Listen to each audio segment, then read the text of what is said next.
Okay, chapter 3.7. So as it says, Baroque continued.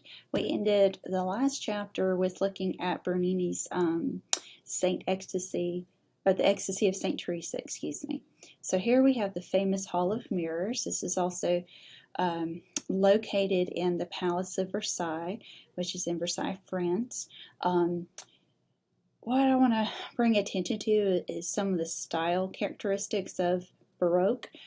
You see a lot of gold gilded. You see paintings on canvas in the ceiling, real crystal chandeliers, Venetian glass that reflects the light coming in through the windows from the gardens, like you can see there on the left. It creates a really beautiful ambience.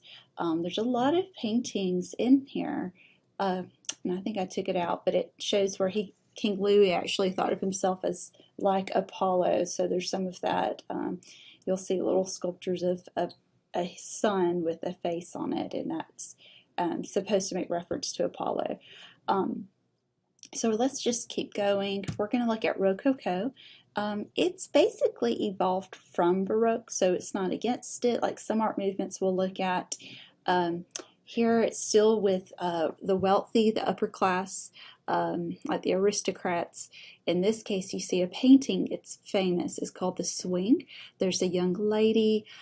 She has her husband, we believe, who is pushing her on the swing. And then over to the left, you can see that there's a young lover who is there looking at her. It's supposed to be an erotic looking image.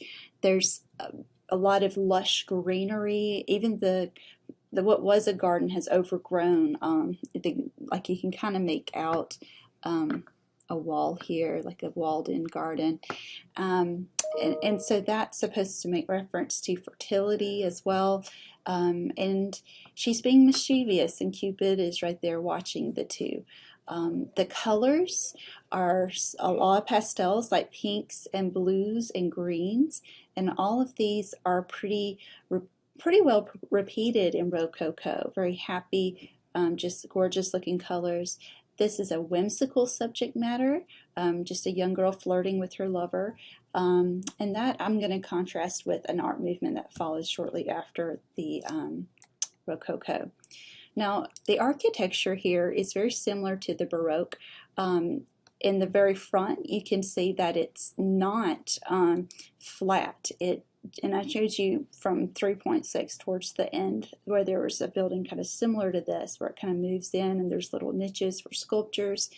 Very kind of organic form as opposed to a geometric. The interior has a lot more pastels and white than what we saw in the Baroque, which had a lot more darker, rich colors. It's a little more lighthearted here, but still very organic, very, very heavily decorative. Okay, now we're going to go to the neoclassical, which is in contrast to that. I'm going to show you two paintings. This is one that's famous, the one on the left. It's called The Oath of Horatii. In contrast to Rococo, we see in neoclassical, which means new classical, that these young men, and this is a Roman story, these young men are pledging, or rather taking an oath to their father to go to battle, even to their death for their country. And so this is such an honorable and respectable subject matter as opposed to the whimsical that we were looking at prior.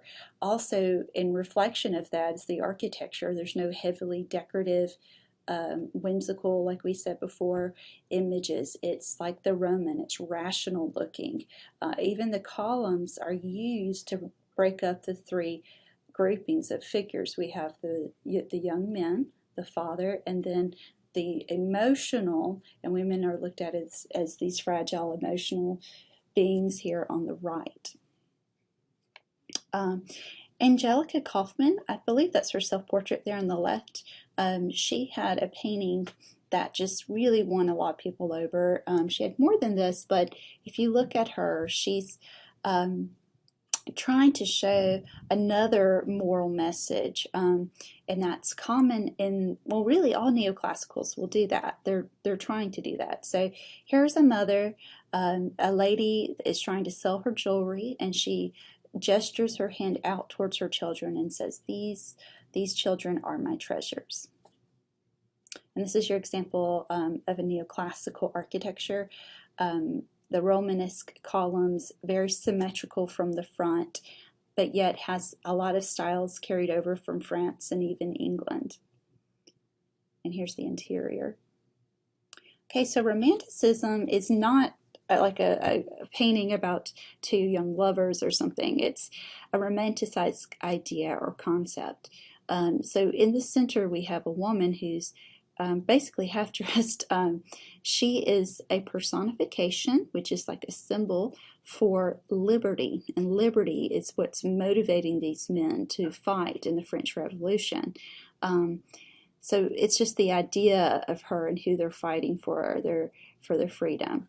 In the painting, Delacroix put an upperclassman, or middle class rather, because of his top hat and his hunting rifle, with a man with sword and pistol, which would be weapons more common to a lower class. Even their clothing suggests that.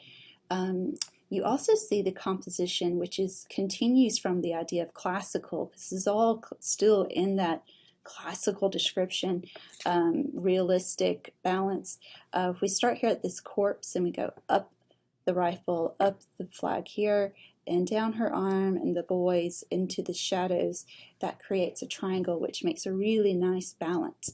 It's a unique painting for the time. A lot of these historical or political based paintings did not have like bright blues or reds. They were mostly just this kind of dirty earth tone, yellow and white, and these more bold colors would make this painting stand out for sure.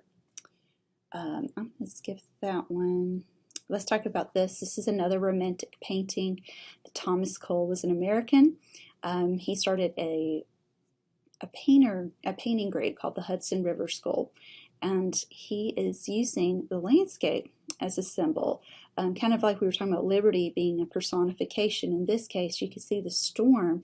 The storm, there's even lightning in the far off corner here on the side, is over the wild forest. It's uncultivated, it's rough, and it's almost, you know, as these new Americans are coming, they see this raw landscape, and it's like this new idea of Eden again. And they are cultivating it, as you can see here on the right. And above is a clear sky, and it's peace and harmonious. And actually, this is a self-portrait of the artist way down here below in his backpack. And let's see. Oh, I forgot. Realism. Okay, so Stonebreakers is a painting that shows the everyday man or the lower income, and they are doing what they do from sun up to sun down. And in this case, we have stonebreakers at work. So this is not a glorious landscape that we're looking at, which is actually a new subject matter. If you know, has not been the main subject matter prior to this chapter. It's not monarchy. It's not a war victory.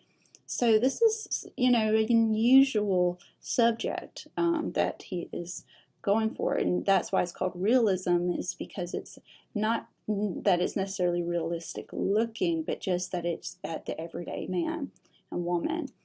Henry Ossawa Tanner also does this. There are a lot of stereotypes and caricatures from, he was actually American, moved to Paris, where you would have African Americans playing the banjo, and he knew of those, but in his own life, he grew up in a family that were Christian within the ministry, and they did learn music. It was actually something that was rather special to say, I can, you know, learn piano, or in this case the banjo, singing, all of that. And so it wasn't just that they were doing it to entertain someone, it was actually a part of worship and sharing family traditions. And so he gently kind of unravels where that might have been I don't know, like a sore spot for him, that stereotype. So we have a grandfather, and he has his arm around his grandson, and it looks very tender in the way he's holding him. He also creates a cool light from the window and a warm light from the fireplace to kind of create this almost like halo around them. And it's just a really sentimental, beautiful piece.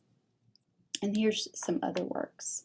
A lot of his are very religious, like you have the Annunciation there on the right. Now, the Pre-Raphaelites were very short as far as all the art movements we're looking in this chapter. It was rather brief. What's unique is that it brought back not the look of the Middle Ages, because if you'll remember, that was very flat. There wasn't a lot of depth in those, but more of the stories. Like here you have Ophelia, and she, you know, can tell, I'm sure, she drowned. And so they tell of those stories of chivalry. Then the artist here actually looked at, he had a model enclosed, have her immersed in water so he could paint this realistically. It's said that she even caught a cold from having to do this, but really beautiful work. Imagine if you could see it in person, like the detail on her dress even. Here are some others that are from around this time. We have a knight actually in armor here. We have from, oh my goodness, Merlin and Lady of the Lake. That's bottom and also on the right. So photography was not common yet, but it was in development. And if you remember from part 2 with daguerreotypes, that's where this caption was really slow, so the sitter would have to be absolutely still for it to capture them. And the one on the right is really clear, and by looking at these, I can't tell for sure which ones could have been developed on metal. I know we went through, or I'm saying like photography started with the kind of like etching chemically the image into metal, and then glass, and then paper. And so would definitely not be paper, but it is a really early example of photography. Timothy O'Sullivan had photographs of not just the Civil War, but this is what he's known for. He went to the battlefield and would photograph it's not, I don't know that if he had a side or if he took sides so much, but he just wanted to expose kind of the results of what comes from war and the deaths. But the odd thing that a lot of people wrestle with his photographs is that more often than not, he would move the corpse or their weapons or something to make the composition as he wanted. When he could, like when it was in his control. I imagine he didn't in this scene. I mean, you can see there's someone alive in the far back, but a lot of people have issue with that because he was moving someone after they died just to make that composition for his photographs. Okay, we're going to stop there.